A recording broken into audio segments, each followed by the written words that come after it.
Hi guys, scenthound here, coming to you with one of the all-time legends of the perfume field, CK1. For some reason, I bought a bunch of its flankers. Of course, I smelled it before years ago, but somehow I got around to never got around to touching this. Always bought the flankers. I got to rummage through my stuff to get all of them out. CKB, CK all, there's another red one that I got a special edition for Year of the Mouse. I think that's also lying somewhere around in the collection. So I don't think I can talk about any unisex perfume that's done this well, because out of my certainly limited experience with perfumery, the feminine perfumes tend to go too much to the sweetie side, and the hyper masculine ones tended to go towards too much oud, is it oud? Yeah, oud, and so on, resinous and so on.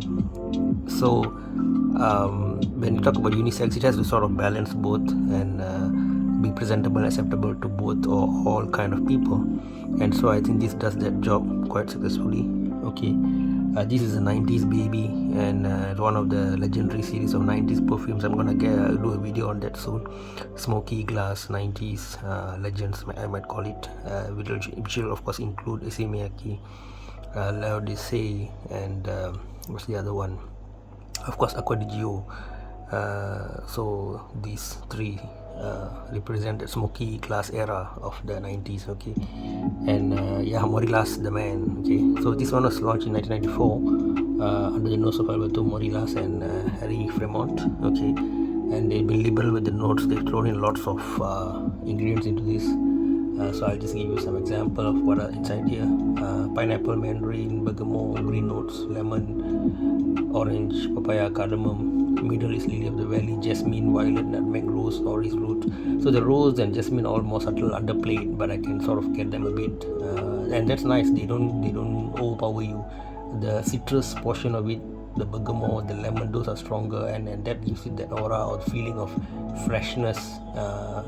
And to avoid it smelling like any typical lemon floor wash in your supermarket, they blended in all these flowers and whatnot, like jasmine, as I said, to give it a more polished smell. Okay, and in terms of base, you have got the usual suspects of sandalwood, oak moss, green tea, amber, cedar, and musk. Now I've been told that osmos is there's some legal requirement for it. This might be one of the reasons why people are always complaining about the strength of the perfumes being poor compared to earlier on, because over time various legal and health requirements cause perfumers to compromise or find alternative ingredients. So this might be a contributor. Of course, profit motive is there as well, because you make a very strong perfume, they're going to spray it once a day, maybe one spray, and that's going to last forever. So it's kind of makes sense that they make a nice smelling but less strong perfume, so they can keep selling them. So various factors at play, I believe. What's the actual truth? I leave it to you guys.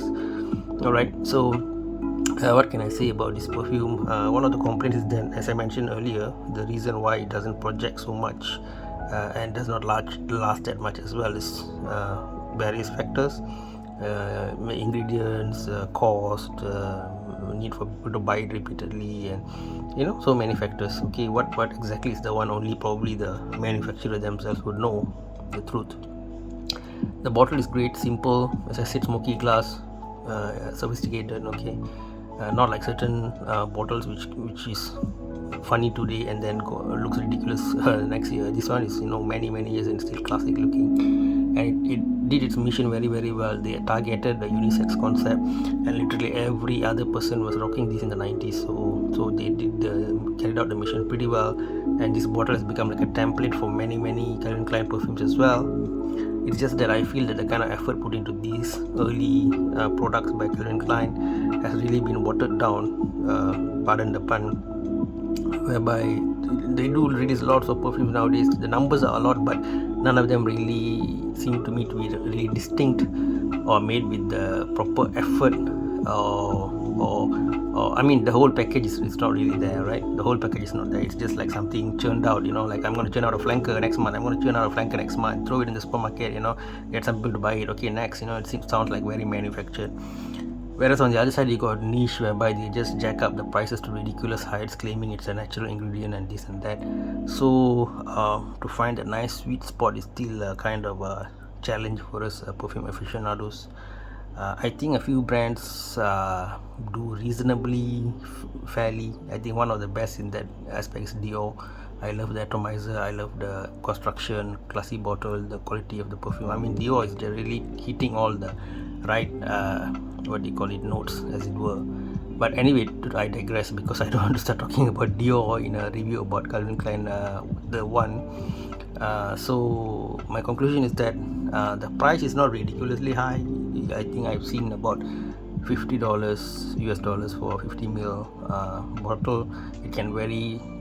Calvin Klein's can get discounted, okay, just like Hugo Boss and what's the other ones, the usual mid-tier, the usual suspects, okay, they get discounted and all that, Dunhill and whatnot. So price is reasonable, smell is classy, bottle looks great, so why don't you rock it? Well, there are a few issues. One is that these smells are associated with the earlier era much more. When people smell it, oh, you smell like my uncle and so on, so auntie, so there's that factor to it. But if you don't mind that, and number two, the earlier what I mentioned, the projection, longevity issues, again, what's the point, right, if people can't smell you, so that's again a flaw there. But the notes themselves, I think I'm happy with it, because it's not too sweet, okay, it's not cloying, so I'm perfectly fine with it. So it's more of you probably got to spray on it more frequently, and probably it's more of something for yourself rather than projecting to people, I guess, unless they're very close to you very early when you spray it. So I think overall I can give this about 2.5 out of 5, although the notes wise it's reasonable, but all the other factors cause the marks to sort of come down. I think notes alone it can go about say 3 or 5, but again, it doesn't last long and all these issues, okay. So that's my brief, not so brief review on Calvin Klein one by Morillas and Fremont.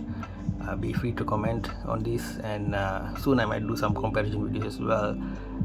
It's a great perfume, guys. I mean, if you're confused, there's a lot of flankers nowadays, right? All kinds of CK, DCK there, all these things. Usually you wear this, you're generally safe. It's quite versatile, you can literally wear it anywhere. The fresh clean feel is there, so I think it's quite a safe bet, okay. So yeah, what did I give it this time? 2.5 out of 5. Is that the mark? Yeah, I guess that's reasonable. 50-50, okay.